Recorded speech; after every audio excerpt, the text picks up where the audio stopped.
All right, dude. We haven't done one of these podcasts in like 2 or 3 months, so hopefully we're not too rusty. What's funny is I actually have been wondering. I've been like, dude, have I not seen anything come up? So what's the deal? What happened? So let's see. I moved and I got a puppy. Hayden got engaged. Yep. I saw the pictures. Thank you. Yeah. Yeah, that's awesome. Congrats, dude. Appreciate So just life is what happened. But it takes over pretty quickly when you're not riding dirt bikes. Yeah, dude, for real. And a puppy, I mean, it sounds smaller, but we have 2 dogs. And I remember when they were puppies and it's like having a kid. Yeah. It's just crazy.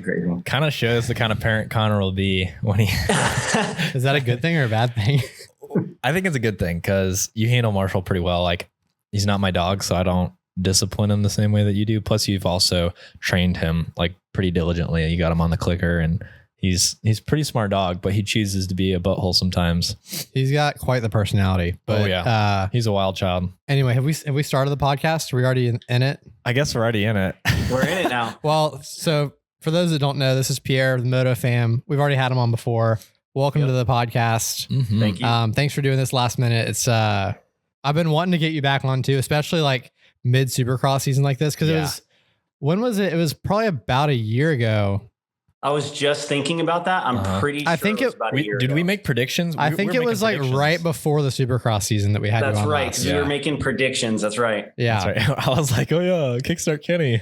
Well, at the time we didn't know it was Kickstart Kenny, but we're like, oh yeah, Ken Roxon. Yeah. So I figured, now is definitely a good time. Like mid-season, like we can get some good moto chat going, and absolutely, there's plenty to talk about. So yeah, it's been a crazy season thus far. So there's plenty to talk about for sure. Yeah. Yeah. I don't think I've ever been this amped for Supercross. This has definitely been the most exciting season for me personally. Just because there's so many like new faces and there's just so much going on this year. Like it also like tracks have just the track evolution this year has just been the Anaheim 2 track was so sick. Sick. Yeah. Did you guys go? No, but oh yeah, we weren't there, but it was sick. It was so sick. Yeah, I was there. No, we haven't been at any races yet this year. Have you gone any races yet? No, Supercross is coming, I believe, next month to Glendale, Arizona. So we'll definitely be hitting that one up. Glendale always tends to be a fun race. Last year they had the sand section, which made it crazy. I think that it's where Christian Craig got hammered out when he went off track. Section. Yeah. Remember that one? Oh yeah. Mm-hmm. Yeah. So that was here. It was absolutely nuts. But yeah, really good. And I'm excited for what this season has to offer when it comes here, because this season, like you guys said, it's been nuts. Like not only is it excitement for me, I'm not like just excited about this season. It's just that this season has so much drama and so many weird things that have happened that just no one expected. Like, dude, I'm a KTM fan, right? Like, sure. But I didn't expect for Cooper Webb to be in the position that he's in right now. Mm-hmm. Right? I don't know if many people did. Yeah. So it's one of those things where. What do you think is the reason for that? Is it that he's back at Alden Baker's, or? I mean, that's like the only thing that changed, right? Well, no, they changed the bike. Yeah, I was gonna say they definitely changed the bike. The 23 bike is much different than the 22 bike. And if you remember last season, Cooper was all over the place. He was saying that the bike needed changes. There was something wrong with it. And a lot of people chalked that up to be him like washing out, right? A lot of people took that as like, he left Alden's. He doesn't have the drive. He doesn't have the stamina, blah, blah, blah, blah, blah. Well, sure. Yeah. He went back to Alden, and I think that was a phenomenal choice, because that's what Alden does, is create champions. That's what he's known for. Whether you agree with the way he does it or not, that's up to you. But the fact of the matter is, the bike, I think, is changed enough to where it's true. Like, hey, 22 wasn't the right season for KTM, and 23 is. And now he's back at Eldon's, and that like package deal together has made this happen. Yeah, it's worked. It's worked really well. Makes I also, sense. I mean, I've seen Cooper Webb race in the past, and he's he almost looks like old Cooper Webb. Like, Coop is just so patient on that bike, and he waits for the opportunity to come to him. Rarely does he, push himself and create like uncomfortable situations for him and his bike. He's just very in tune, I think. And I don't know what changes they made on that bike, but he just looks like he knows exactly what the bike's going to do. It just looks predictable, and it's working with him very well. Cause I know Cooper is very like the way he does things, like the lines he chooses, he's very, very different the way he approaches a track versus like Eli. Right. Eli and I think Cooper are very like patient in themselves. Like I don't think those two are going to like push each other into uncomfortable situations unless it's like championship on the line. But for sure. The way Cooper just handles his KTM is almost like he's not necessarily like pushing crazy past the limits. He just rides this bubble that's just, it's like insanely fast, and it's extremely precise. Like his front end grip is really good from what it looks like. But I don't know, that bike just looks extremely planted, and it looks super stable. I don't know if it's, well, what's crazy too is like, I feel like his his key to success has always been how he can just like cut down the corners like they're nothing. Yeah. Like he'll just like rip like straight and like straight under a corner. 180s. Yeah. Like really. And from what I understand, like to be able to do that, the bike has to be shorter, right? Mm-hmm. Yeah. Your front fork is probably pitched higher. Yeah, that's what or the frame lower on the fork to bring in, the tire and the overall length. Now, you're talking about millimeters, right? Like, but that does make a difference in cornering by a lot. But I'm assuming they're doing that, and then they're probably also on the swing arm, probably putting the tire closer if they can. But what's crazy is I think the opposite is what you want to be faster the whoops, right? You want a longer bike. To be a longer. So like historically, Cooper's been like good through the corners, like cutting under like that, but like not that great in the whoops. But this year he looks like he's like pretty good at both. Yeah. Yeah. He's been really solid in the whoops. And you know what, like just to like piggyback on what you're saying is like his demeanor and the way he attacks, like, or the way he processes a pass is like, I'm going to stay right behind you. I'm going to breathe right down your neck the entire time. And just like we saw with his pass with Chase Sexton, he just waited. Yeah. Right. He waited for Chase to make a stupid mistake. And honestly, I actually pause on that thought. I actually have a theory as to why Chase is having issues. We'll get to that, I'm sure. Okay. But back with the KTM and Cooper, like he pressures and pressures and pressures. And then the smallest mistake you make, he capitalizes on that immediately and amount that with a new bike, a new a trainer again, and a bike that's super good in the whoops. Dude, I mean, that's the package. And that's really why, like, as much as I like and love the way Eli is riding, we've definitely see some bobbles from him too, which is unlike him. So it's like, that's why the season is so nuts. Yeah. I wonder if Cooper Webb's bike, the only weakness it has is it starts. I do wonder if he whole shot at Daytona though, didn't he? Yeah. But I will say, like, through the season so far, like from what we've seen, he has worked his way through the pack, and like, he's been in like a 5th position, 7th position, and then been up in the 1, 2, 3 spots. I think he kind of likes being there. Yeah. Like they were saying, no doubt. I remember them saying on the broadcast this weekend, like once during the race, like once Cooper got the whole shot, they were like, whoa, he's not used to being there. Like, let's see what happens. And I mean, Eli ended up winning. And so I think Cooper kind of would prefer, I mean, I can't speak for him, but I think he would prefer being behind the leader. Yeah. Because he is so patient. He can study the leader, see what they're doing. And then, I mean, he's obviously known for last lap making it happen. I think that's I think that's also kind of like, that might be part of a strategy where he's like, I want to do it on the last lap because then they don't have a chance to get me back again. Exactly. Yeah. Well, and if he's the type of guy who can hold together his endurance until the very end, right? Like, why not just sit back in 3rd? Why not sit back and like just pick people off, right? Wait for a second to make a mistake, wait for that moment to hit, first. It's not like we've seen him all of a sudden get these, like you said, like consistent first, second place podiums. We're talking about a third here and a win, I believe. And so like, it's certainly like him, being consistent and ramping up towards the end versus with Eli, like I said earlier, it's almost like, well, actually he's said like, if he's uncomfortable, he's not going to push the limit. Yeah. Right. And so that's why we've seen these like dominant wins. And then all of a sudden a race comes around and you're like, what is he doing? Yeah. Right. Like no battle in him, no fight. Right. Right. So this kind of leads into this. Who do you think at the end of the Supercross season is going to be champion? So I honestly believe that Eli will still take it. I think that he's just too consistent, right? Like he's just too comfortable on that Yamaha, and that bike everybody says is amazing, right? I can't see how. I think what he is doing is being strategic, where he's like, I'm winning these races because I am super comfortable and I know I can make it happen. Yeah.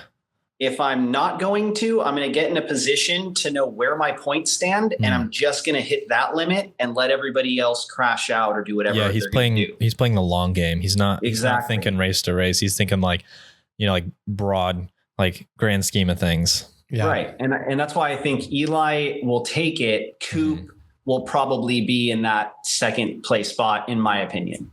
Okay. I could see that. What do you think? I mean, I really want to play, the polar opposite of that. Ken Roxon again, dude. No, Kenny's great, and I'm loving what he's doing this year. But I do think the championship will come down to Eli and Cooper Webb this year, based on what I've seen. Because I know that. Yeah, but who's gonna win? I want to go Cooper Webb, but it's gonna be within 5 points. Like the spread will be about like 5 points by the end of the season. That's fair. I think Cooper Webb's going to take it. You think so? What? I think so. I mean, me and Hayden haven't talked about this, so I didn't know you were going to say Cooper Webb. Yeah, I think that based on was it 2021 when Cooper won? Yeah. Just like his second half of the season was so good that year. Yeah. And I don't remember, he also won in 2019, right? Yeah, it's been like odd years. I think it was like he went 19, 21, and that's why everybody's like, oh, 23. He like I didn't even factor that into my reasoning. But I don't remember how his 2019 season went, but his 2021 season, he was basically battling Kenny for it, right?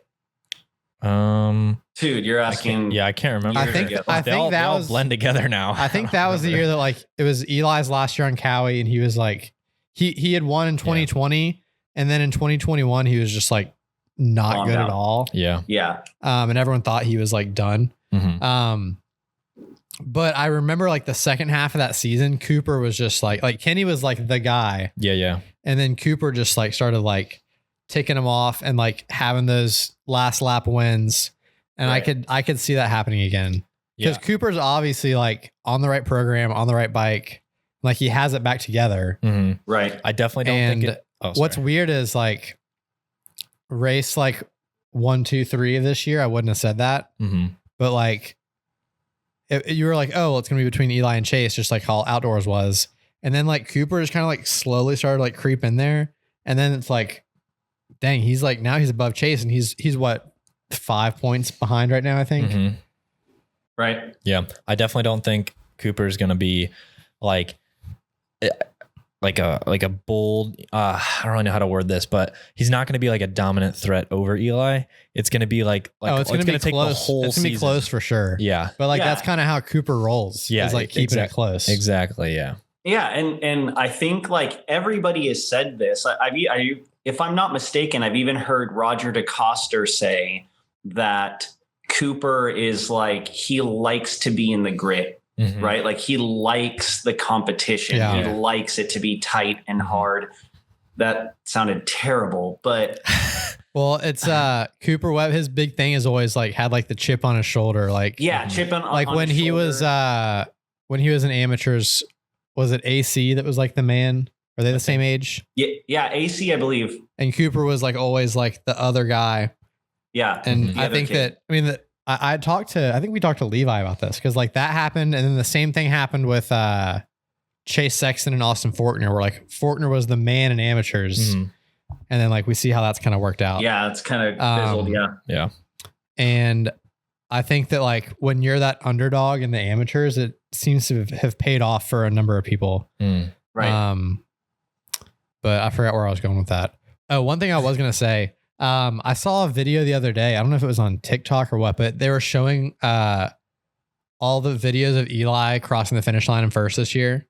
Okay. And in probably half of them, Eli won. You could see Cooper Webb like Bike literally like him. like a couple bike links behind him in like 4 or 5 of the races. Yeah. And it's like, dang, if he's like that close and like half the time you don't even notice it. You're like you're just watching the race and like Eli's out there and then they're like 2 laps left and they're like, oh shoot, Cooper Webb's like right on him. There, yeah. And you're like, where the heck did he come from? Yeah. Or they don't really talk about like whoever's in second or third. He's just like, and he's just Cooper there. Webb will just like, he'll just like be like riding his race. And then it's like, they'll like pan away and then they'll pan back and he'll be like riding his tail. And you're like, what did he just like teleport up there or what? Yeah. Look, like I said before, I think it'll be close. I think it'll definitely be way closer Cooper Webb to Eli. I definitely think that Chase is going to like fall further and further back. Yeah. And I hate to say that because he's so stupid fast, but I'm just not sure. Like he's had so much trouble in the beginning that starts to mess with your head. Yeah. Right. Like we saw it in outdoors. Supercross is not a sport for, I always tell my kids or my son, Supercross and motocross are not like stupid man sports, right? Like it's a sport that you have to be physically demanding. It's mentally demanding. There's so much to it that you have to imagine like at the professional level, when you are the man now, right? Roczen dipped. You are supposed to be the man now. All eyes are on you and it's not being put together. Like at some point he has to be going like, what in the world is going on here? And why is this not working out? Again, I think I have my own theories about it, but outside of that, he definitely has something going on up top, I believe. Yeah. And like, I hate to see it because right now, Chase Sexton's, he's probably my favorite rider. It's hard for me to pick a favorite rider because like, I love them all. They're all. For me, it's like, there's like 5 people that like, if they won, I would be stoked. But if I had to like pick one, it'd probably be Chase right now. So like, I'm also like realistic though, and seeing like, it's not really going his way this year, which is kind of a bummer. And then I was also like, I was kind of like secretly pulling for Eli the first half of the season because I thought if he doesn't win the championship, he's not going to come for outdoors. And I really want to see him race outdoors. But then he just announced he's racing outdoors. So now I'm like, all right, well, I don't really pick somebody else. Yeah. You're like, oh, you need to win now. But, so do we want to get into your theory behind Chase's? I really want to hear this. I really want to hear this. Okay. So, I think that Honda or HRC has a 450 issue, to say it to the least. And this is completely conspiracy theories. This is what me like just off the top of my head of what I've been seeing and thinking and kind of trying to put together. And so it's going to be one of those things that people hate and are going to like bash me in the comments. This guy's an idiot, right? But here's my conspiracy theory. I think you see that with Roczen last year, he was having all sorts of trouble with his bike, right? He was talking about how his suspension wasn't set up right. We saw some bucking from the bike last season from Chase Sexton a couple times. Remember when he bent his rim? Yeah. So like some people were saying that was a suspension issue. I said it, I thought it was, but I'm not a suspension guy. But now that Roczen is on the Suzuki, he went from being what, like 10th, 11th, and now he's right in the top five. Yeah. Right. Mm-hmm. This year, we see Chase Sexton having the same issues, right? He's either in the sand and the bike is like bucking him over, or he's in the whoops and you can see like that rear end starts kind of swapping back and forth. It's not stable. Right. Mm-hmm. And what's interesting, in my opinion, is one, like that's clearly something that they don't have dialed in. Okay. Lots of bikes swap, right? Like, I think we even saw Cooper Webb, like, I can't remember what race it was, but he was swapping back and forth too, but it never was catastrophic where like he just got bucked off the bike. And so I'm starting to wonder if they changed the suspension setup, or I had heard rumors, or I think I remember seeing Chase Sexton say that they were testing out a new rear shock before this season.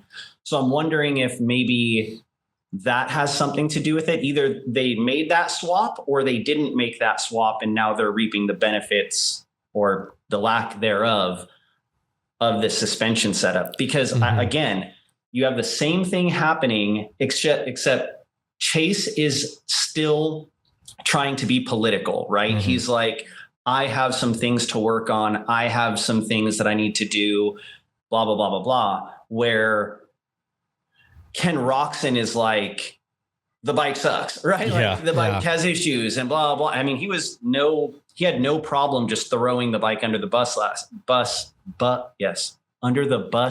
year, right? Like, so that's my conspiracy theory. I really think that there might be some sort of issue, whether it's suspension or they just don't have the bike set up for Chase. And it's not turning out well because of that. It's not because Chase is a bad rider or he's getting worse. I think it's really a bike issue. And we'll know this next year when he switches to KTM. So if he starts blazing on that KTM, we'll know, hey, Honda actually has something going on here. Correct me if I'm wrong, but there was like Chase was really unhappy with the front end of his bike. I can't remember if it was this year. I think so. Was it this year? I think last year he complained about it. I haven't heard him say anything about the bike this year. Okay, was it last year then? He's playing political. Okay. He's about to choose he's about to go to a new team, right? So the last thing a new team wants is to see you bashing the bike. Yeah, true. Because then they know that they're going to pick up a rider who's going to be like, oh, this is wrong with the bike. This is wrong with the bike. Well, KTM just had that all 2022. Yeah. So I think Chase sees, okay, if I'm political, I make this look like it's a me issue, or I'm going to work really hard to fix this. And in the background, we're going to try and fix the bike issues. When I go to KTM and the bike issues are fine, or even if they're not, they'll know that like I'm a team player, if you will. Did I lose you? I lost the visual. We can hear you still, but we can't see you. Okay, give me 1 second.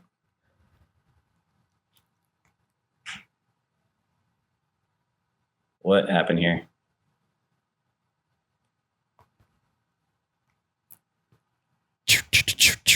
You're back. All right, my bad. You're good.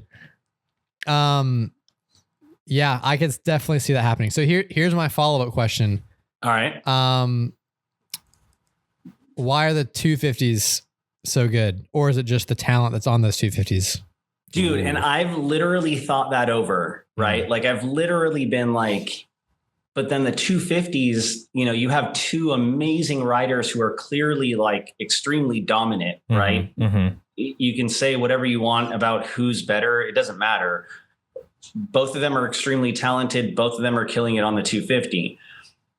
But I think what most people don't realize is a 450 motor has a lot of inertia, right? Like there's a lot of stuff going on, and it has different engine braking. It has a different feel when you grab that throttle.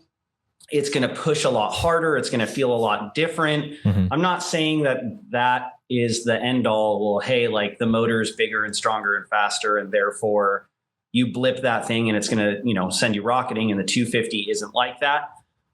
But I do think that there must be some sort of divide. Maybe they're trying something new on the 450, or maybe on the 250 setup, like there's just something different. Obviously, the frames have to be a tiny bit different or the frame geometry for the 250 and the 450 motors like you can't take a 450 and just drop it into a 250 and be like, hey, I have a 450, right? Yeah, true.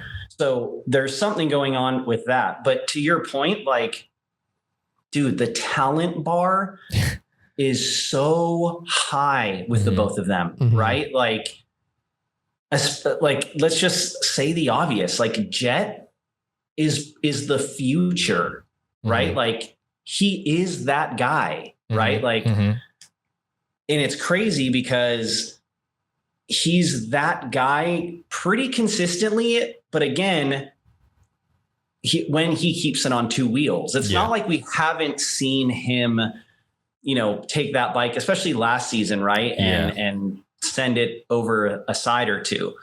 But you're right. I can't place my finger on like, but the 250s have this, and that's why they're not crashing. I know also, I mean, like, I'm definitely not this type of person, but I think pretty much all these professional riders, they're like very hypersensitive to like very like small details. Like, obviously, like if it's a 450 motor, it can feel completely different to them.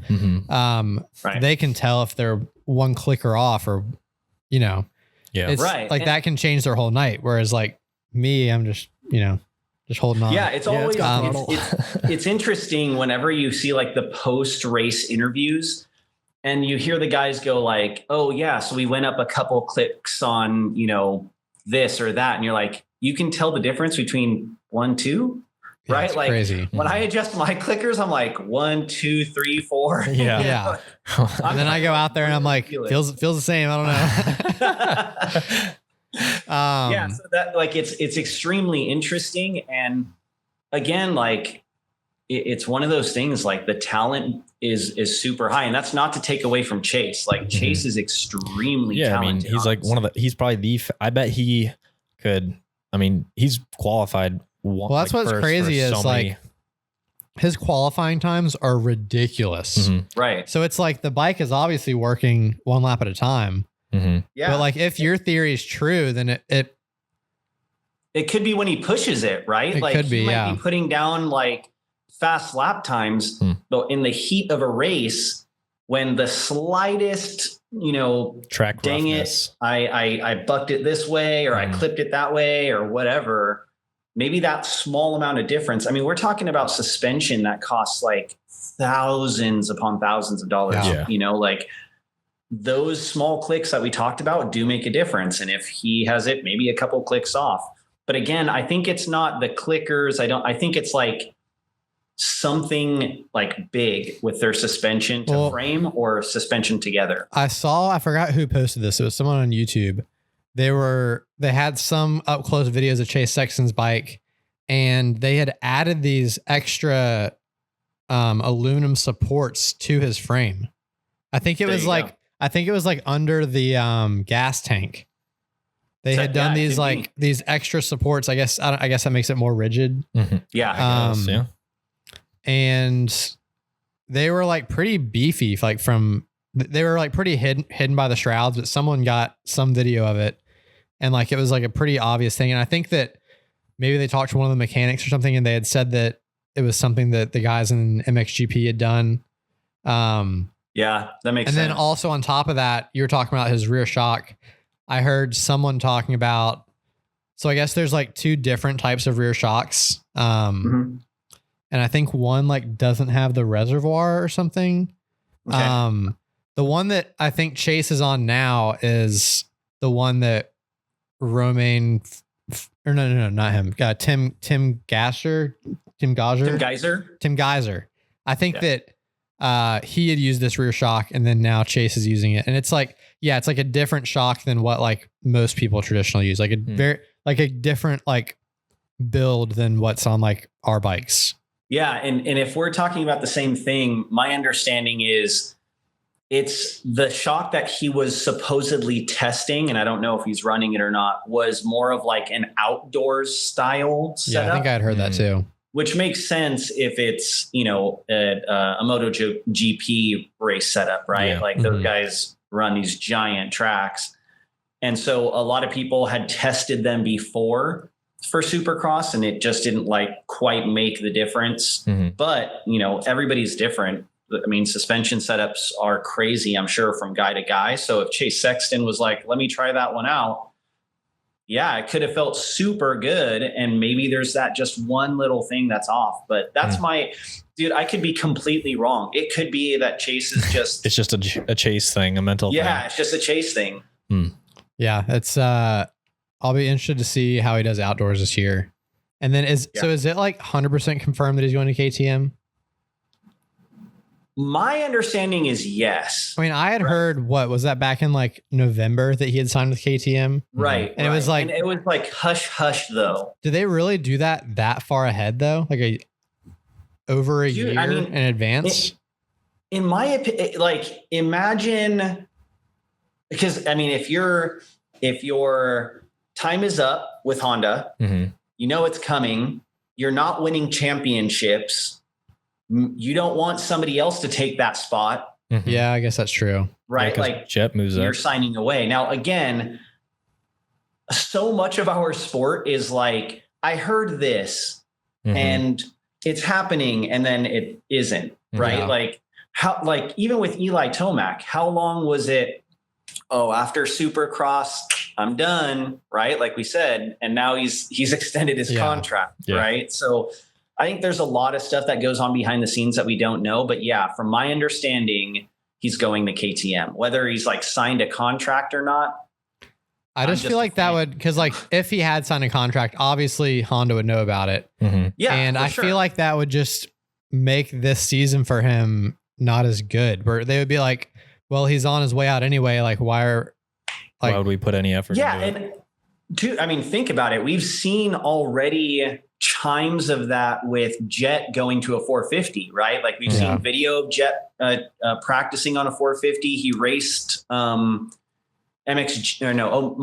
the Nations on a 450. Crushed it on a 450. Yeah, right? Like, so they obviously have, like, when he dips, we got somebody to jump in there. But let's like rewind a little bit and think, everybody thought he was poised this season to get a championship, right? Sure, Eli was dominant, but there was nobody else. So Honda, if I were Honda, I'd be like, look, who cares if he's out the door? Let's get a championship out of this. Yeah. Peace out. And then it looks better from a marketing standpoint of like, look, he was a champion on a Honda. He went to the KTM and he didn't win that championship, right? Like, because let's be real, he's probably not going to get on a KTM and just blow it out of the water. He could, like Eli hopping onto the Yamaha, but that's like a 1 in 1,000, right? Yeah, it's like a 1 in Eli. Well, I wonder too. I just thought about this now with as good as Cooper's doing. So next year it'll probably be, I'm assuming Marvin's going to be out after this year. So it would most likely be Cooper, Chase Sexton, and AP on KTM. So then who's the number one there? So, okay. So I mean, it's gotta be Cooper, right? Yeah, there's no especially way. if he wins.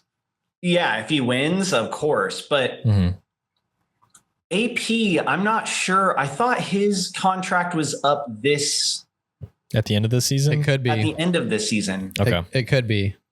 It's been a long time. Okay. So if it is, that would make sense, right? Like he would go somewhere else and the two would just shift up. And so, and what sucks about it is like, it almost seems like Aaron Plessinger is finally putting it together. Yeah. He's been right. Like we've seen some really hot riding out of him. Sure. It's kind of inconsistent, but at least he's kind of gotten to the point where like, whoa, he's in fourth. Whoa. He got the whole shot. Yeah. Like, I was going to say picking up a whole shot, podiums. I mean, yeah, he's been looking a lot better this year than he has in the last 2 years. So that's crazy. Right. So I'm excited to see him outdoors this year too. Cause I feel like outdoors has always kind of been his bigger strength. His thing for sure. So if he's already putting it together this year, then hopefully. Yeah. Maybe the bike's just clicking. I think outdoors is his thing because of his body type, right? Yeah, he's big, like tall and lanky. Yeah. He can really manipulate like the those bike. Like supercross rhythms that are like tight for a tall guy are probably a little bit awkward. Yeah. Like rather than Cooper Webb, who's, shorter and stockier. Right. So I think there's that, but when you get him outdoors where it's a lot of longer runs, he's going to do a lot better in that kind of situation. Makes sense. And he's also got that like GNCC background. And I feel like that probably transfers a little bit more to pro motocross than it does. Dude. And like Supercross. Just on a different tangent, it just goes to show like the dudes who do more than just track riding. Actually, let's just bring Cooper Webb back into it. All summer, he took off outdoors. But he didn't stop riding. He went and raced like a couple GNCCs or something like that. Oh, cool. Yeah. I didn't even know that. Yeah. Yeah. He did this like, he called it like, like the Cooper Summer Tour or something like that. Yeah. he was just like goofing off all summer and like, he did like some woods races and things like that. But imagine like just for a second that you like show up to your local race and you line up and you look to your freaking right and there's freaking Cooper Webb, dude. I'd just be like, I'm going to get off. I'm good. I can't imagine. I remember I was watching the other day on YouTube. It was like this little mini documentary when Ricky Carmichael tried to, or he did, but after he retired, he did like the Loretta Lynn's like 25 plus division. And he was talking about like qualifying for it. He like flew into this like Loretta Lynn's area qualifier on his private jet.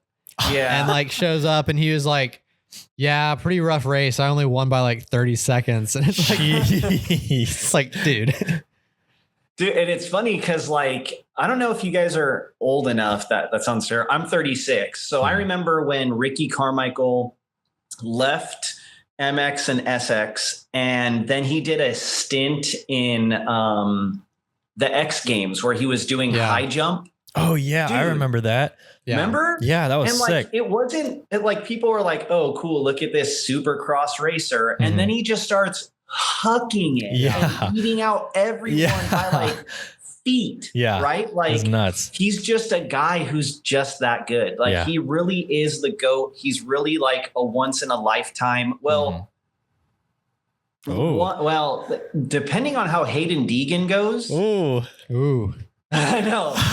I know. I'm going to get ripped for this one too. People are going to be like, dude, you can't say that Hayden's like. Everyone loves to hate on him. He's like the number one to hate person. Dude, speaking of that, we gained our, I don't know if you've had one of these yet. We gained our first TikTok hate account. It's so funny. This guy, I forgot what his name was. I posted something about Hayden a while like before his pro debut, and this guy commented like, "You idiots think that this guy's gonna he's never gonna be a top 5. He's never even gonna end up top 5." And then like his first race, he was 4th, right? Yeah. So I like commented back. I was like, it's like bad take or something like not like that harsh. And then he was just like going off in the comments. And then I like did the like where you like reply to their comment with a video, and it was that Abide Moto video of it was like me taking the Deegan haters to the grave, and it was like those guys like dancing with the casket or whatever. And the guy changed his name on TikTok to Teabagging D Class and started commenting on all of my videos. Oh my gosh. Does he follow you at least? I don't know. Yeah, I don't. Dude, I don't you should check because that's the best when people like they hate you like, so much, but yet they continue to follow you. You're an idiot. Thanks to adding to the family. I was cracking up, and I think he was a good sport about it too. He was like, dude, I'm having so much fun with this. I was like, all right, well, I'm glad we're both having fun.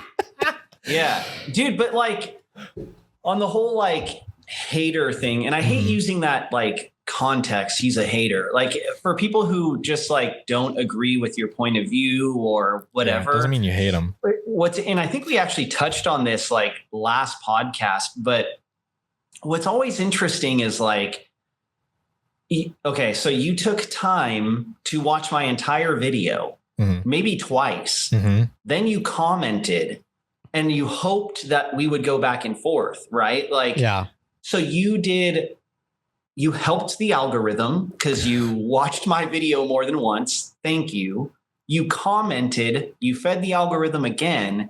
And now if I comment back and we go back and forth, we're just clicking that algorithm, right? Like you are helping me, dude. Like if I don't like somebody's content, the first thing I do is swipe, right? Like that's the end of it. I'm done.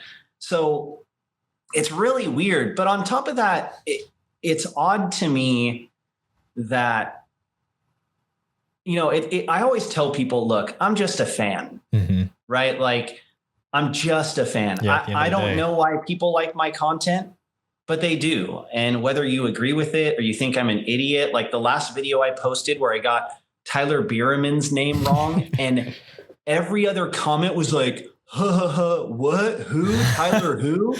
And look, dude, I was sitting in my truck holding my phone and I did this video real quick. I got a name wrong. That was your day, right? Like that was your fight. Not the fact that it's super badass to see Ken Roxon hucking that 153-foot booter, right? Not the fact that we're finally starting to see like these big names kind of get back to their roots. Yeah. Right? Like people are trying to have fun. We just said Cooper Webb took the summer off and went and had fun. Ken Roxon got off of one bike and went with the bike that nobody thought he was going to go on. The bike that people wanted.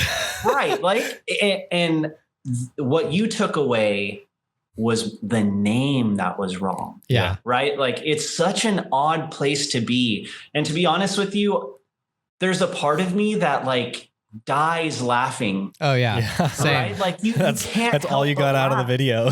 Because most people, I don't know if you guys do this, but like when I see people who are super harsh, right? Like I've had people who say like, you're an idiot, you're stupid, you suck, like whatever, right? And then you like click on their feed or their face and it's like user 212953. Yeah. No like content. Yeah. You're just some random person. Like it's one of those things like, okay, if the D class guys commented like you're a fucking idiot, or, you know, 109 Nate or MX Guru or any of those dudes, I'd be like, oh shit, that kind of sucks. Yeah. Right. It holds like, weight.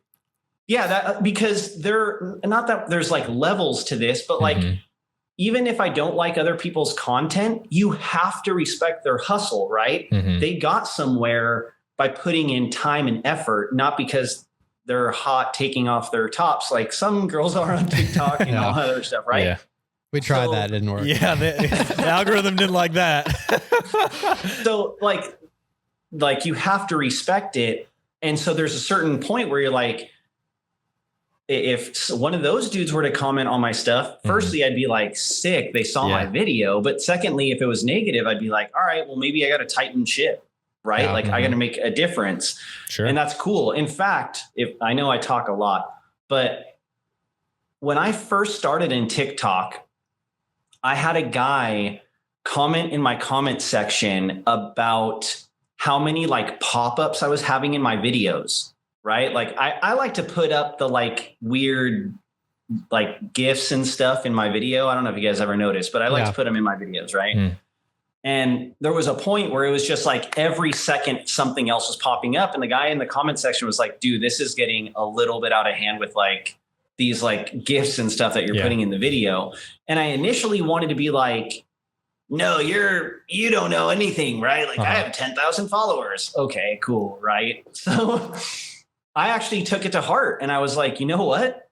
It kind of is getting ridiculous. So I pulled it back and like, that makes a difference. If it's constructive, I can understand that, but being like just negative, that's kind of lame. But I will say, I haven't found a hate account. There's probably one out there because I come up with a lot of stupid stuff, but that's got to be at least a little bit flattering, right? Right. Yeah. He went out of his way. I just started cracking up and like, luckily, like, I mean, we don't have like that many people like hate on our stuff, but like whenever you post something about Hayden Deegan, someone's going to, you know, immediately start ripping in the comments. And I just think it's hilarious every time. I've never like it's funny to me that like, this person thinks they're getting under my skin. Yeah. And it's like, I don't know you at all. Like, I don't care what you think. Like what goes through that brain when they're like, oh, this is totally going to get to him. And then I'm sitting here laughing my butt off at their comment. And they're thinking like, oh yeah, he probably like read that and was like, oh,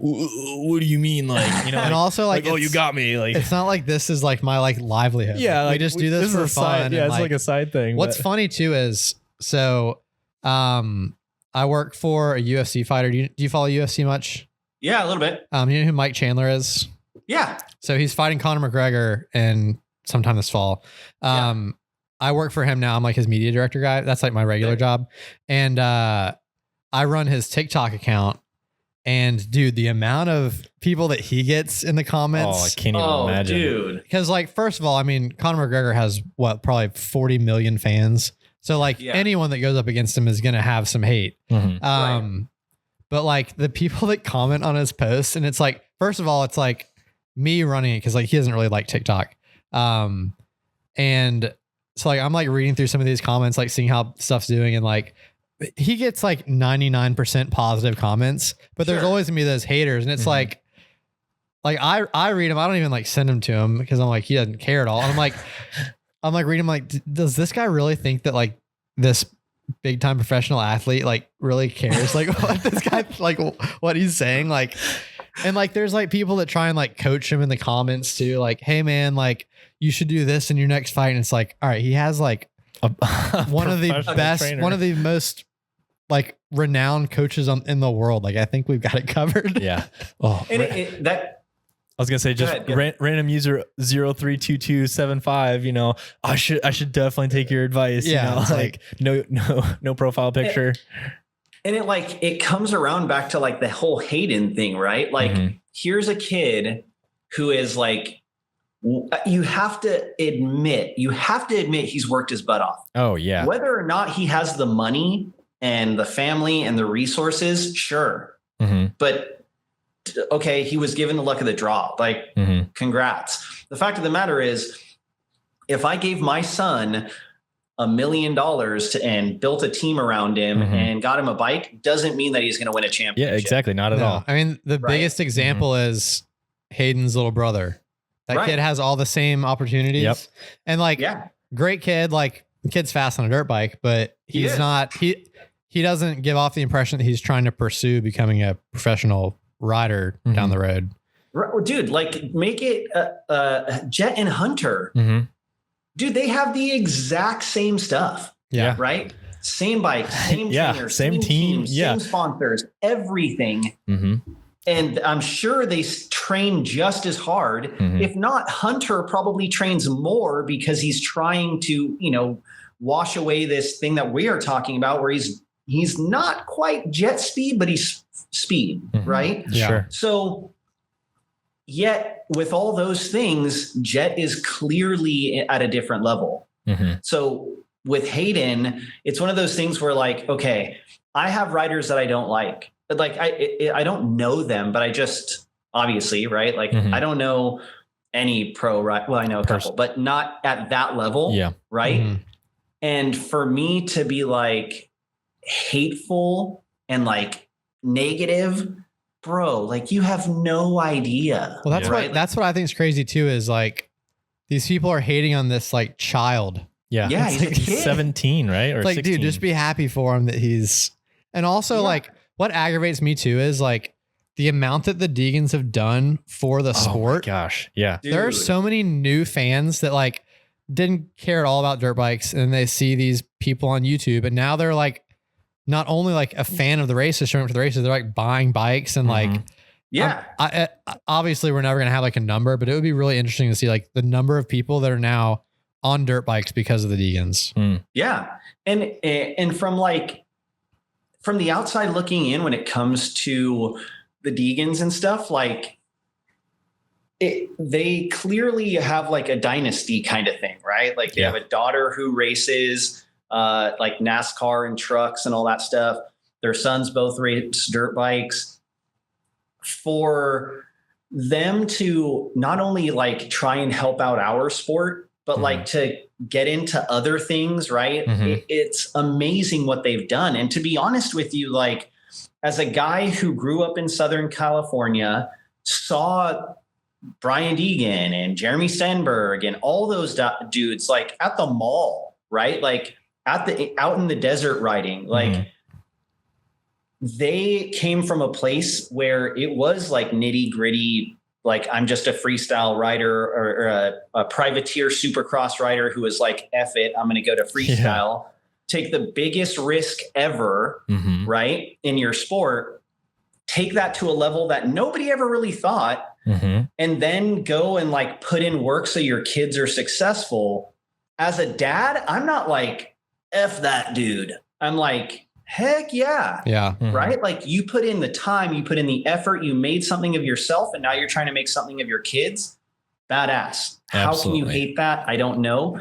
But there's also a part of me that's like, how many of these kids are 14, 15, 16, 17 who are like wishing they could be in that position too, right? Like we're talking, like you said, about a kid who was racing Supercross. Yeah. Right? At 17. When I was 17, I was getting wasted at like house parties. Yeah. Right? Like what a difference that is. Oh, yeah. So yeah, the level of, you know, determination and focus and like just all around like maturity. I mean, he's a kid and he's mature enough to like put in the time and effort and not want to just, you know, do what normal he's kids his also age like do. really well spoken for his age, I feel like. Yeah.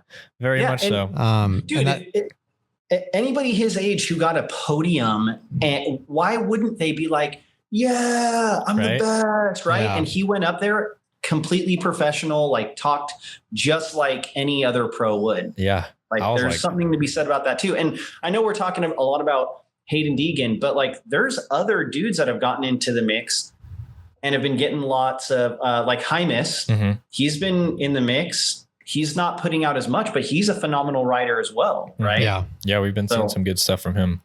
Yeah.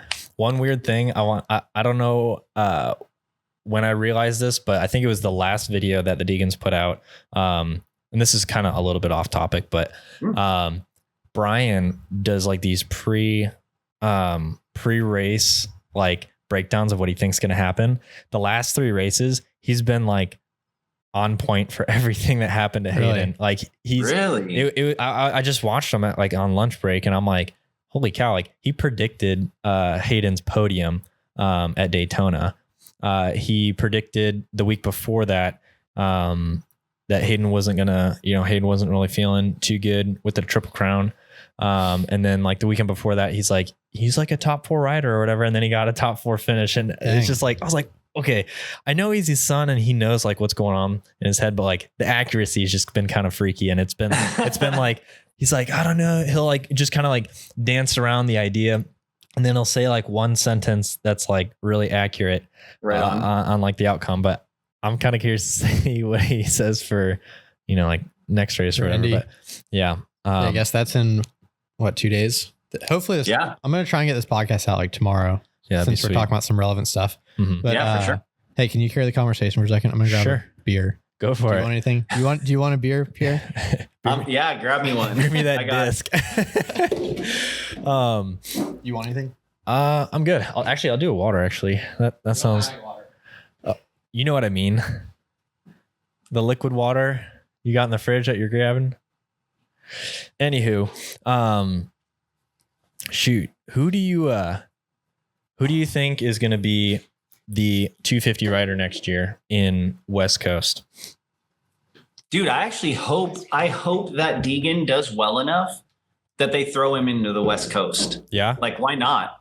Right? Like, why not just throw him into the mix? If he's already doing so well, throw him over there. Jet will probably be up in 450s if I'm not mistaken. Yeah. Wait, who did you say? Like Hayden. Okay. Going to the West Coast next year. So like, I think that could be a thing.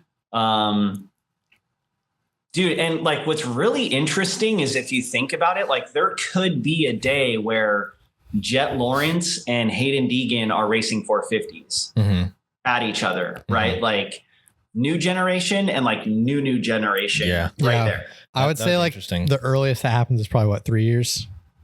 Yeah, I'm thinking like 4. 20, 25, 26 maybe. I'm thinking 4. Because are you saying like Hayden on a 450? Yeah, I think it'll be at least 3 years. I think he needs to win a championship before he has to win a championship. For sure win a championship. Maybe even win a championship, then back it up.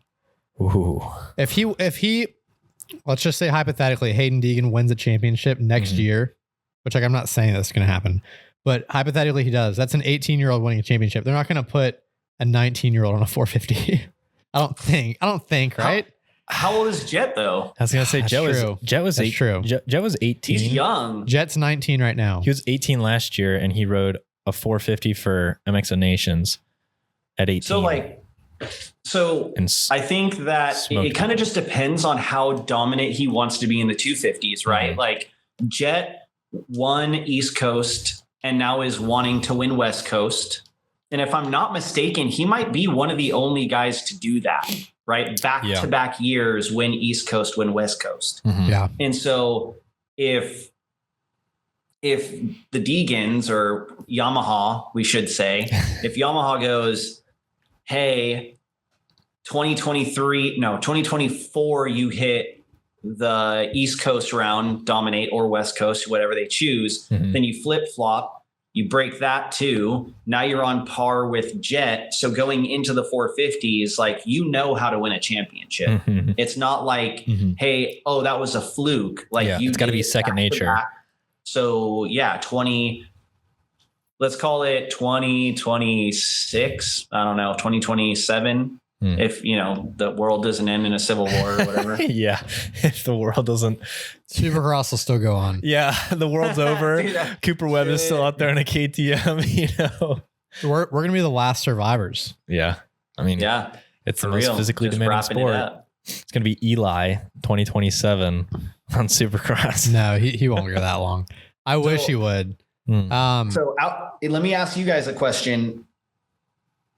Outside of the podcast, like, do you guys have any other like side projects or anything going on with the Moto stuff? Or are you guys sticking to D?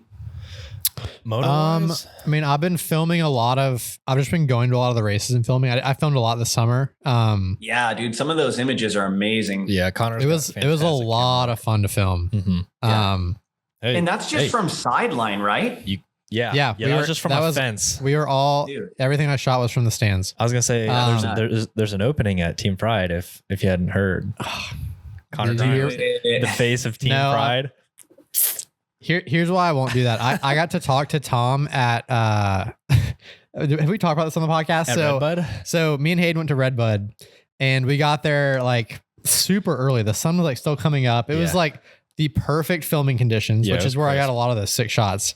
And Hayden was like, I got to go drop a dump. So Hayden went to the porta potty. I'm going to stand on top of this hill. Massive dump. And I look over, and Tom from Team Fried is like 2 feet away from me, just standing there, just like staring out. And I was like, nice. Yo, dude, what up? And so me and him talked for like 5 minutes, and he didn't tell me at all like what he made it or anything, but he was like, I'm scraping by he's like, I just do this because I love it. I'm not making any money.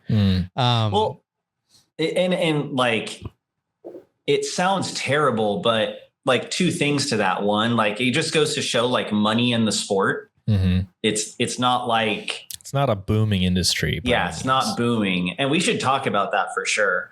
But on top of that, like, there are so many videographers and photographers like out on the track, right? Yeah. Like, every team has one or two by themselves. Then the AMA or Feld has their own team. Mm-hmm. Then on top of that, you're going to have like the random guys for Vital MX and all the other people. So like, you're fighting for wherever you can squeeze in for whatever's left over. Yeah. Right. Yeah.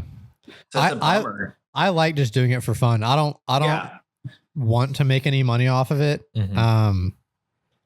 And like, I had so much fun filming. So we went to Redbud, and then I went to Ironman. Ironman was so sick. Yeah. The content there was great too. So that's what, 5 hours from here. Me and this, do you know Grayson Thomas? He's pretty big on TikTok. So Grayson lives like an hour north of us in Kentucky. So cool. I woke up at like 4 a.m., drove up to Kentucky, picked up Grayson, and then we went up to Ironman, got there like an hour before the race started, watch all the races. I honestly, I filmed more than I watched just because like I was enjoying filming so much. And then we drove back that same day. So it was like crazy day, 10 plus hours in the car. Plus we plus we were outside for like 4 hours watching dirt bike races. That's a lot of monster. But this year, we got, I mean, they're all free there. So yeah, we pounded some free monsters. And then we also went to Loretta's this year too, and I filmed. So Loretta's is only like an hour from us. So I went out there like on a Tuesday. I think I took a day off work. Just filmed all day. Interviewed. And then we both went on like the championship Saturday, which that's always fun. This year we're going to Atlanta Supercross. Supercross is coming to Nashville this year for the first time in a while. It's going to be awesome. Yeah. So we're for sure going to that. I don't know if we'll film it all. It's like kind of hard to film Supercross if you're not like on the track. And most of the time, like if you're that guy with like super the deep lens and you're like in the stands and people are like, dude, what are you doing? Oh, I'm probably going to bring it anyway. Yeah. I've got one of those big lenses now. That's what I shot all that stuff at Redbud with. That's how it was like so good. Dude, you know, it'd be so interesting is if you just showed up in one of the yellow vests that said media, or hold a ladder, and your camera and like a couple bags, and like your hands are all full, and you just have a random white tag, right? Like that just says media. Just see if you could get on.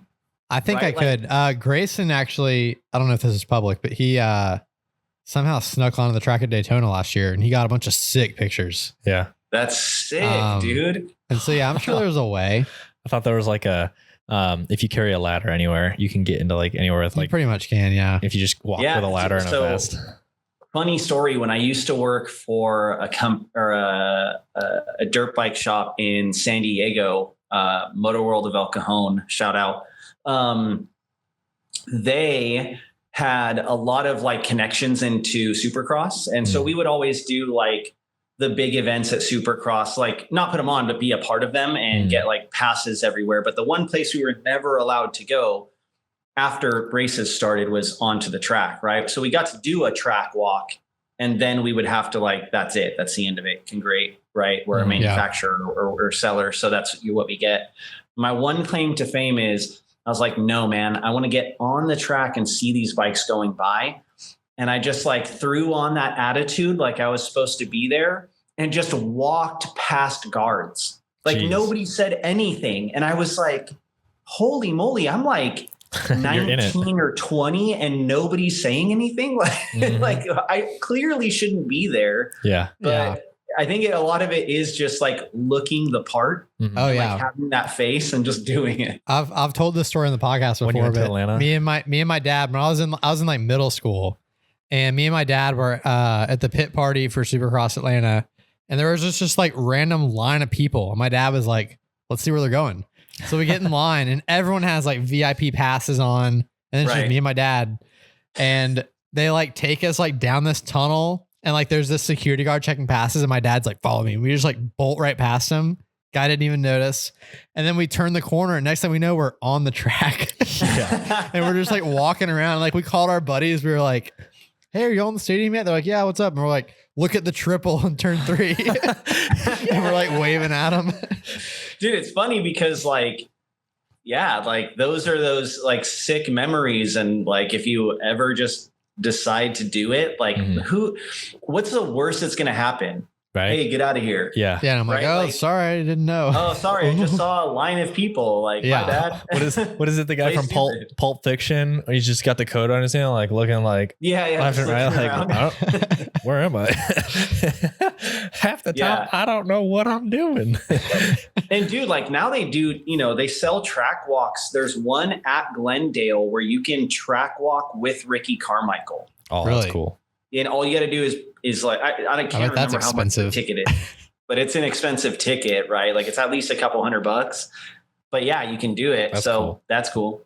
I would love to be able to get, I'm trying to figure out if there's like a brand I could reach out to that I'd be like, hey, look, I don't want to make a dime. Just get me a pass and I will film for free for you at Nashville and Atlanta Supercross. Ooh. Dude, like just if there's any brands listening, not that there probably are any big brands listening, but I'll shoot for free on the track. That'd be sick. And I'll be your spokesperson for the night. Just get me out there too. Right. Perfect. We'll just throw that out there. We'll fly out to Nashville, give you the honky tonk experience. Oh, dude. Yeah. So completely separate thing. Have you guys kept up with like F1 at all? Yeah. I watched the first race. A little bit, right? I watch F1. So I've never been into F1. until this year, actually, because like I heard of Daniel Ricciardo, and he's like super into motocross. And he's like a Supercross ultra fan. Yeah. So like I was like, all right, well, I'm gonna check out F1, see what that's all about. And dude, I knew there was a lot of money in F1. It's nuts, dude. But it is so crazy. And I'm like, why is F1 where the money's at and not Supercross, not outdoors, right? Like it's because the top 1% of people and like the top 1% of wealth is like it's a very elegant sport. So Formula One is this like rich guy sport. I mean, look at some of the drivers. I mean, you have Italians, you know, you have guys from Frenchmen. I mean, but it's like, I mean, those guys, I mean, GP riders are, you know, I still think they're more of like a high society, like where they represent, and there is a lot more money from my understanding in MXGP, right? Like I'd imagine their fans are like crazy super fans and they do get a lot of money.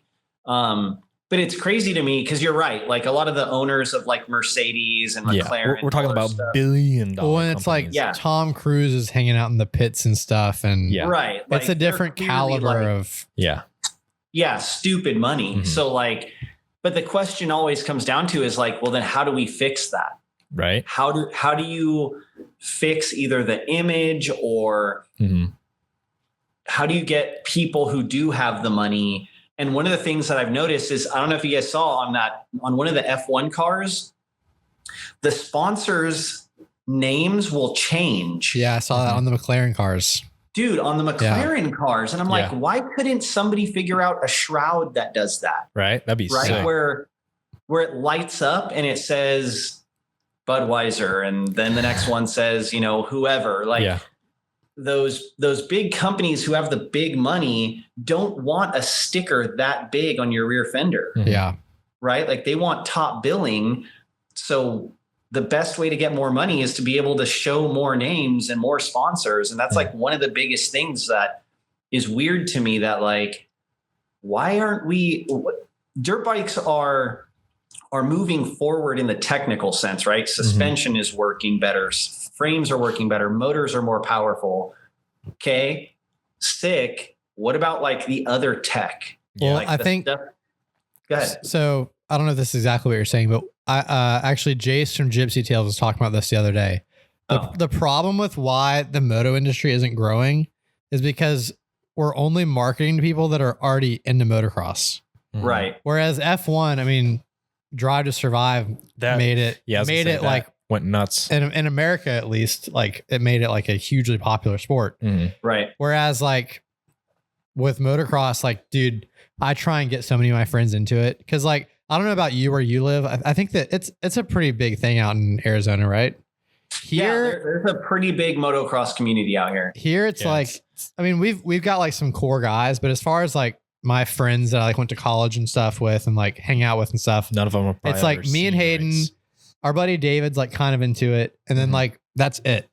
Yeah, it's like every Saturday night, it's like me and Hayden sitting here by ourselves on the couch watching Supercross. Yeah. And I'm like going absolutely nuts, you know, like I try and force my friends. I'm like, y'all, this is the sickest thing on the planet. And like my roommate, Tyler, he moved in a couple weeks ago and I'm like starting to get him into it.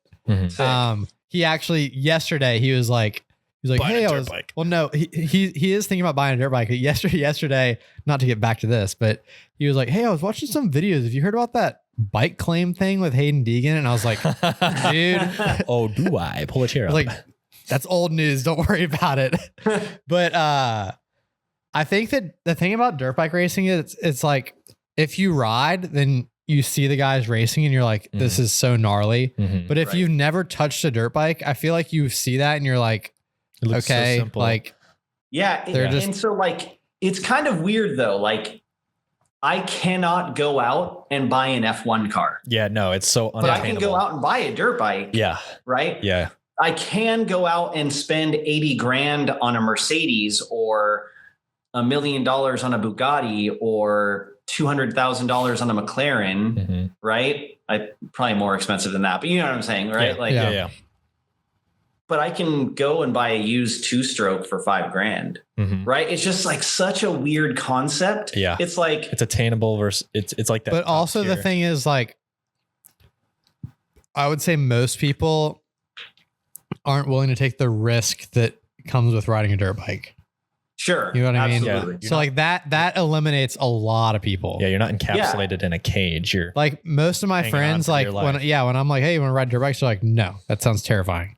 You know? Yeah, I mean, exactly. There's definitely something to that. And it doesn't help that, like, I mean, even this season and last season, like, we've seen so many injuries. Yeah. Right. Like it doesn't help. You don't hear about the, F1 drivers being like, yeah, broke my femur again, broke my arm again. Like that is a big thing. And it one of the things that's interesting to me is in this like time of flux where it's not 2004 anymore, right? It's not the Ricky Carmichael era where like Ricky and Chad Reed were taking private planes everywhere because there was just millions of dollars pouring in, mainly because of like freestyle motocross, right? Like that sport blew up. Then there was like, okay, well, dirt bikes are sick, so more people are getting into extreme sports and the X Games and all that stuff, right? So it bumped up everything. So we don't have that anymore, but we are on this like upswing. More people are getting into dirt bikes and racing and all that stuff.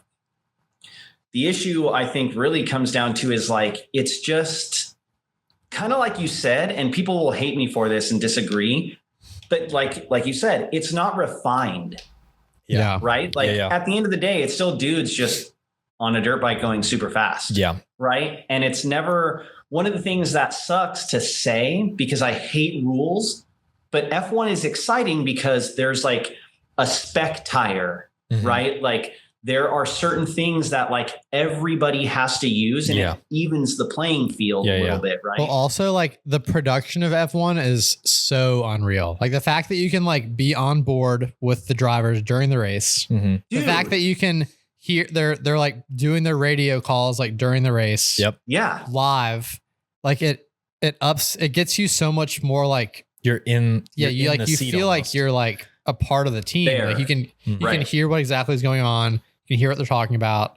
You can see all their pit stops. Like so here's my if I had $1 billion, right? Because there's so many like now we have WSX and now we have Super Motocross and like or you know what I mean? Like there's different like more companies are trying new things. I honestly think that somebody should be like, again, everybody's going to hate it. Hey, we're starting like a series that changes everything. The dirt bikes have to follow certain rules like F1. It's indoor and it's not on dirt. It's, I don't know, on something else, right? Like somebody comes up with something. Maybe all the bikes are electric. I don't know. There's so many electric bikes getting into the mix. Yeah. That way you can sit on the helmet or you can sit on the bike with the rider and you do hear whatever chatter is going on because the motor isn't blowing people's ears out, right? Like I think that's one of the main reasons why we don't see a lot of camera footage on the field is because like that camera is going to shake around. Well, WSX tried to do it and what happened? It looked terrible. Yeah, it looked like it was shot on like a Nokia phone. Yeah, it was not great. It's hard but why? What? I don't know. It's such a small camera. I don't know. Elon Musk can send a car into outer space and send a perfectly clear image to YouTube. Yeah. Well, I mean, like GoPros look great, and this whatever camera angle they were showing, it was not the quality of a GoPro. Yeah. Think about the rhythm sections or the whoop sections where they have the Rhino or whatever side by side. Yeah. Dude, even that doesn't look good. It's great on paper and it looks super sick, but the camera doesn't look clear. It's weird. And then on top of that, if you want people to be involved, like why isn't somebody, and I think I might have said this before, why isn't a team coming up with a way for outside people to invest without being a sponsor? Yeah. Right. Like if KTM was like, hey, for the 2024 season, we have fan sponsors. You can give $100 and you're going to get a shirt that's signed by not Eli Tomac, but signed by AP. Sure. And you're going to get a picture of him holding your shirt. And for $200, you're going to get that plus this. Or the privateer teams, the teams that have nothing. Why isn't anybody going go ahead. I actually heard that Arena Cross is actually doing that now. Oh, really? Yeah. I don't, it's not like you pay this much and like you can get this, but like they have like anyone can sponsor riders. That's cool. And I think that it was like, I think the way, I forgot who was talking about it, but the way that you could do it was you could basically give a rider like $100 and then you could, I think they did it all through their website, and you could say like, hey, if they get a top 3, I'm going to give them $150. If they get a first place, I'm going to give them $200. So it also like incentivizes the riders to be like, to go. They can, you know, if they have 10 people that are pledging that same amount, they're like, hey, if I win this race, I can double the amount of money that I'm supposed to make tonight. Yeah, that'd be awesome. Right. On top of whatever, like, I don't know if the purse is worth anything in Arena Cross or not, but Arena Cross, they have that on their website. You can go right now and like sponsor a rider for the night. That's awesome. So see, that's sick. Like like that's cool that there's an incentive. I still think that there should be at least like, hey, I should just be able to like give them money, no incentive. I want to support this guy, right? Like I want to be a part of this guy's team. Right. I guarantee you, I would be throwing crazy cash at Stank Dog. I just want to see a 2-stroke out there, you know? Right. Like there's a dude who deserves it, right? Doing something different. Like, and it's just weird to me that like, I think it's probably Feld, right? Like Feld, who owns Supercross, they have, for some reason, this like old school style of thinking. Yeah, I mean, they don't let them sell anything at the races. So, dude, like, can you imagine? Like, why wouldn't? Dude, imagine if Stink Dog had T-shirts and a whole, tent just of merch. Yeah, just a merchandise. Right? Like, you're literally robbing privateers of the opportunity to not only make money, but support their race. Well, what's weird is like they're letting Jet sell. I love Jet. Donuts. They're letting Jet sell donuts at the races. Yeah. Like, how is that cool? Yeah. And how does that work? And how is nobody else going like, hey, why can't we're going to sell chimichangas, right? Like, yeah, exactly. Something else. A Yamaha chimichanga. That'd be sick. I want one. Speaking of Jet, I love Jet's one of my favorite riders. Yeah, he's cool. I was excited to buy one of his replica jerseys. Oh yeah. It was $225 for a jersey that usually costs like $30. I was like, yeah, I'm not doing that. But imagine you buy it, and what if like he blows up to be one of those like mythical MX legends, and now it's worth $1,000. I don't know. Like, well, my plan was, so up in my office, I have a signed Redskins Kirk Cousins jersey, kind of, and like framed in like a box or whatever. It's worth like nothing, and so I was like, oh, I've forever I've been like, I want to get like someone's signed motocross jersey and put it in there. And then when I saw Jet was doing like replica jerseys, I was like, oh, perfect. I'll buy one of those. And then I'll get him to sign it at one of the races I go to soon. And I'll put that in there. And then I got on the website and it was $225. And I was like, never mind. It's like, I'm good. But I mean, also props to him because they sold out. So, I mean, I guess. Oh, of course they'd sell out. Are you kidding me? Jets fans are good for him for being able to make that much money, I guess. And like 50% of them were girls, dude. Oh yeah, for sure. You know what I mean? Like, yeah. I mean, well, now when I see someone wearing that jersey at the race and be like, man, they paid way too much for that. Now you're going to know. I have the same jersey without his number on the back and it was $35. Yeah. Well, I mean, at least he's hustling, right? Again, he is. I think that what him and Lucas's agent are doing for the sport is also huge. Yeah, absolutely. Just like the things they're doing with like, they brought in like Antisocial Social Club for that collab a couple weeks ago. I don't know if you saw that. I honestly thought those were ugly gear, but I thought the yellow one was kind of cool, but just like the fact that they're like bringing like that's a like very well-known brand that has nothing to do with dirt bike racing. And the fact that they were like, I mean, I saw that their like official account was posting all kinds of stuff about the race. Yeah. Dude, and it's that's what we want. That's what we need. Yeah. And that's awesome, right? Like you have to be able to show that we're more than just dirt bike riders, bro. Like there's more to this. And like, why wouldn't you have, like, I'm still a fan of every rider at the gate, helmet off. So you get to see the rider, you get to like see their emotion, you get to like put a face with the bike, right? Like there's so much more to it. We're cool. Like the sport is rad that we get to put on like armor, right? Like sick, I'm riding my steed into battle. But football players do the same thing, but you can see all their tattoos, right? Like you can, even like to know that person. Like F1 drivers, they're wearing just as much covering as dirt bike riders are, but everyone knows exactly what they look like. Yep. Right after the race, you know, their interview. I mean, dirt bike racing does it too, but like, I feel like, honestly, like, I know this has been said a million times, but what Drive to Survive did for F1, like there needs to be like a dirt bike version. Yeah, that definitely. I mean, go ahead. I was just gonna say, it's such an old school approach to the sport. Like we need those new ideas. We need those like innovations to the sport. So I was actually talking to someone, I don't know if I can say who it is, but someone that is very well planted in the sport and media said that they are filming like a pilot episode of something that's like identical to Drive to Survive. So hopefully they do that. And if they do, then they're going to crush it.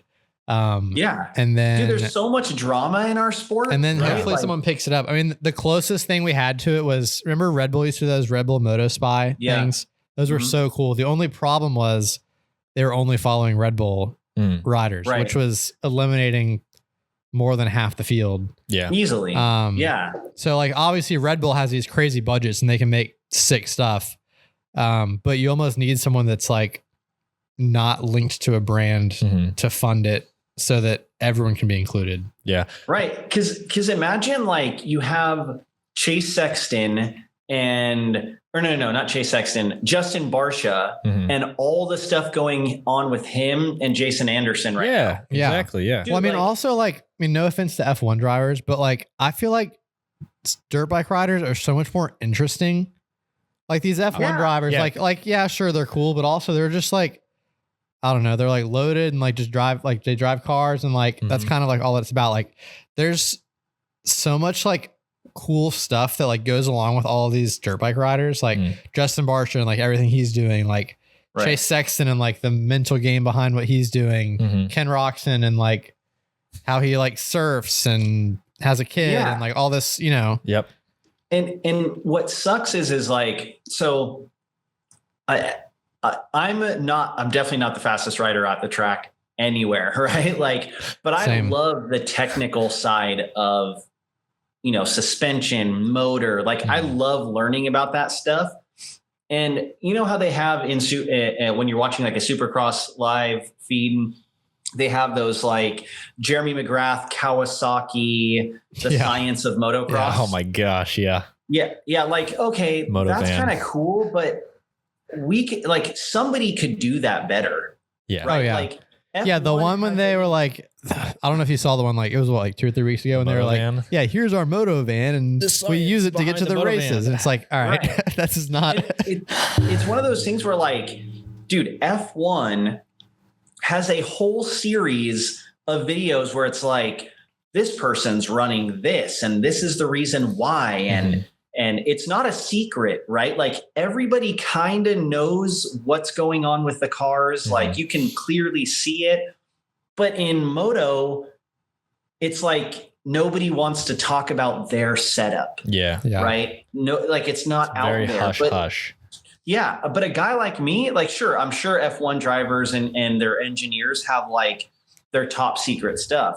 But why not do videos about why Hayden Deegan's motor is so much different and what small aspects have changed from the bike that you buy off the floor, or like why he runs a high revving motor and revs the crap out of his bike, and somebody like Jet Lawrence doesn't. Yeah. Right? Like, why aren't we getting technical for the nerds out there? Right? Yeah, like, I want to know that. Not stuff. Everybody in our sport, and it's not a dig, right? Like, I love the fact that our sport kind of reaches everybody if they just give it a chance. But to not get into like the other stuff, like you said, like not branch out. Like, sure, maybe I'm a kid who likes dirt bikes, but I want to be a mechanic and not a racer. Put a mechanic on, tell him to talk about stuff rather than. I could go on and on about that. So like, for this type of stuff that you're thinking of, is that something that you think would go on the broadcast or would? So in the way I see it, I don't think it would be a broadcast thing. It'd be like a lead up. Oh, like, so like the pre-race. Who do you think should take the reins of that? Somebody, dude,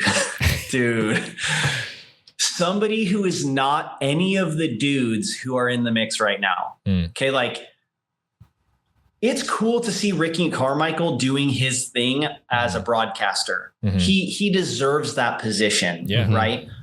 But without naming names, the reason why Gypsy Tales, sorry to name drop on a different podcast, but you know what I'm saying. They're like my favorite podcast. Yeah, so. we love Gypsy They're Tales. awesome, right? Yeah. But he does it so much different than, I won't even say their names, than a lot of other podcasts that are out there that are like old dudes talking about we know who you're talking about. Talking about the same stuff. And the only reason, okay, maybe not the only reason, but a big reason why people watch is because they have the connections to the pro rider. Yeah. Right? Yeah. You take that away and it's old dudes talking about motocross. Right? Yeah. And like the reason why I listen to the podcast that's named after the stuff at Semi Lemonade, is because they have like, you know, you see like Ken Roxon does something super controversial in the race, and then Monday night they have Ken Roxon on. I was like, well, I gotta hear what he has to say. Yeah, but you have to, especially as a content creator, you have to listen. But it's one of those things where like Gypsy Tales took a completely different route. Yeah. Right. Like it feels different when you watch it. It looks different, all that stuff. And not everybody should do that. But what I'm saying is, if we are going to start bringing new people into the sport, well, you don't want to bring in the 40-year-old who's already been in the sport. You want to talk to the kid who's never heard of it or likes dirt bikes, sees it on TikTok or on Instagram and is kind of piqued and wants to know like, okay, well, that's sick. Tell me about the bike. Okay, grab some 25 to 35-year-old who is maybe he's a TikToker, right? Like maybe it is one of the random dudes on TikTok or YouTube or whatever. Pluck the pre-race show brought to you by 109 Nate. Yeah, dude, there you go. Like it's 109 Nate. Like at the very least, he kind of has a cult following, right? So you bring them in, so you already know it's going to be cool in some sense, at least, whether you like him or not, right?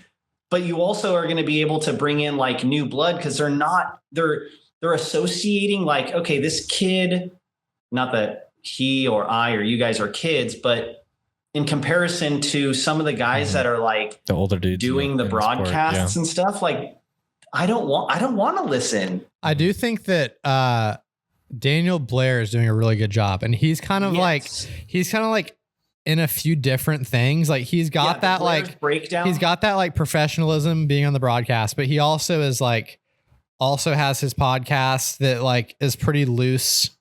Which I haven't listened to in a while because they went to Patreon and now you can't listen to it for free, which is kind of a bummer. I get why they're doing that. But like he in the past was like pretty loose on his podcast, like would say whatever he wanted.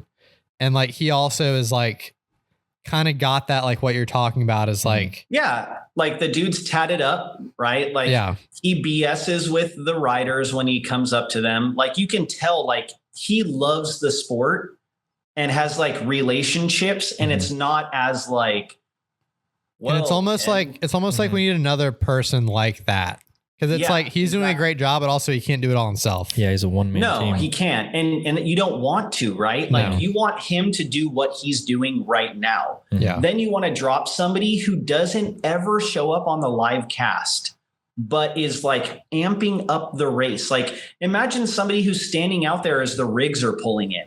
Yeah. Right. Like you're seeing how this all unfolds. You're seeing the rigs pulling in. You're seeing when the riders pull up, like and behind the scenes. You're talking to them fresh, and you're getting an understanding. And once you talk to the rider, you go and talk to the mechanic for 30 minutes about, hey, tell me about the bike. What changes have you made? And no more of this like garbage that we hear every freaking race from the riders or the mechanics or whoever of like.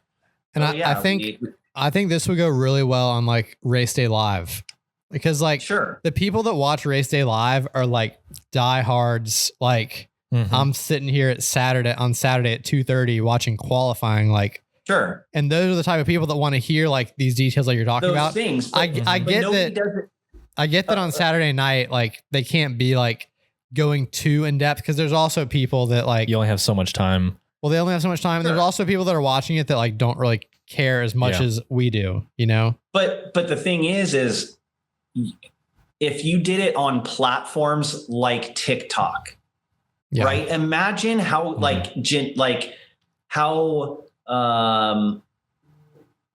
how different that would feel. Like somebody literally TikTok live, Instagram live, like following around somebody. So as people are scrolling through live, and all the diehards are liking and saying sick stuff, it hits the algorithm and it starts showing it to more people. And now you have more people going like, sick, this is rad. Where do I watch it? Because one of the things that I don't know about you guys, but there's times where I do videos and people in the comments will literally say, how do I watch? Yeah, we get that too.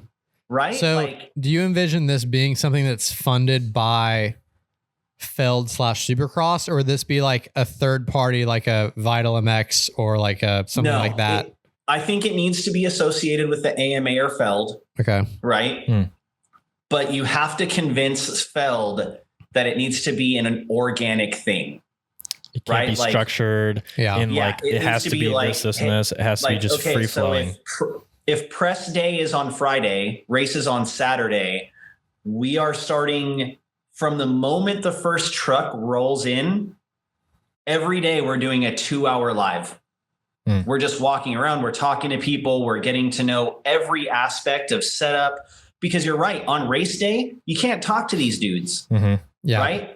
They have stuff going on. So why it would be cool to do it as a secondary, right? As an outside looking in, but then it turns into, oh, this isn't a part of the race. This is just some random guy talking about whatever he wants. Yeah. And the way F1 has it done and the way they're doing it is very much so like, it feels like somebody who's a super fan is doing it, but it's a part of the bigger picture. Yeah, it's like the sport. Yeah. So that would be my thing. But again, it comes back to what you guys were saying earlier. Like it's the old mentality, this old way of like doing things. How it used to operate is how they want it to operate. Yeah. Well, we'll see where it goes. We're on like all streaming now, which I'm kind of frustrated about, but it's, I mean, it's convenient. Like I love that I can just pop on Peacock and like I get it all. But like my dad, he will watch the race if it's on TV. But like on Saturday night, he'll text me. He's like, "Hey, what channel is the race on?" I'm like, "Well, you got to go into the Peacock app. I logged into it last time I was home, so you should be good. Like, go find it." And he's like, he usually ends up finding it and watching it. But like for most people, it's like I should be able to just go click and it's on. Yeah, it should be part of it should be on NBC Sports. Yeah. So it's true. It should be everywhere. But, you know, I'm sure there's a lot of like behind the scenes contracts that are like, well, you're not making big enough money and not pulling in enough people, because it's true. Like it's not like you're seeing Heineken as a sponsor. Right. And you're not seeing Heineken commercials. Right. So they don't want you in that like super time slot. But then the issue is, because I'm not on that super time slot, I'm not going to get the big sponsors, and I'm not going to get the big. It's too much of a risk for the big sponsors. To them, it's like a waste of money. Right. Or it's like, it's an investment that is not there because they have to have like a certain amount of people watching that ad, for it to be worth their while and things like that. And it's really interesting just to note that like even Progressive is still doing it, right? Like Geico left. They were huge to our sport. Yeah. And it's cool to see that like somebody who's not officially a part of the sport, right? Their insurance, they're still doing it. So there's definitely like things that could be done. I'm just like waving the flag, hoping somebody will see it. Someone with money sees it. Yeah. Yeah. True. Yeah. It's definitely frustrating because like, one, like I think we're all in agreement that like the sport should be way bigger than it is. Yeah, it's such a cool sport. Like, like I love watching college football and stuff, but like this sport is so much better than college football. It's harder. And like way harder. There's so much. The thing too is like these riders put in so much work. They get like 1 month off a year. Yeah, maybe. Yeah, and like if that. Besides that, they're like risking their lives every single day, putting in this like crazy amount of work. And then to like not even have it like on a live TV channel is like such a disservice, I think. Yeah. It's kind of ridiculous, but anyway, well, we've been going for like over an hour and a half, so okay, cool. We might want to. It's past my bedtime, so we should probably wrap soon. But cool.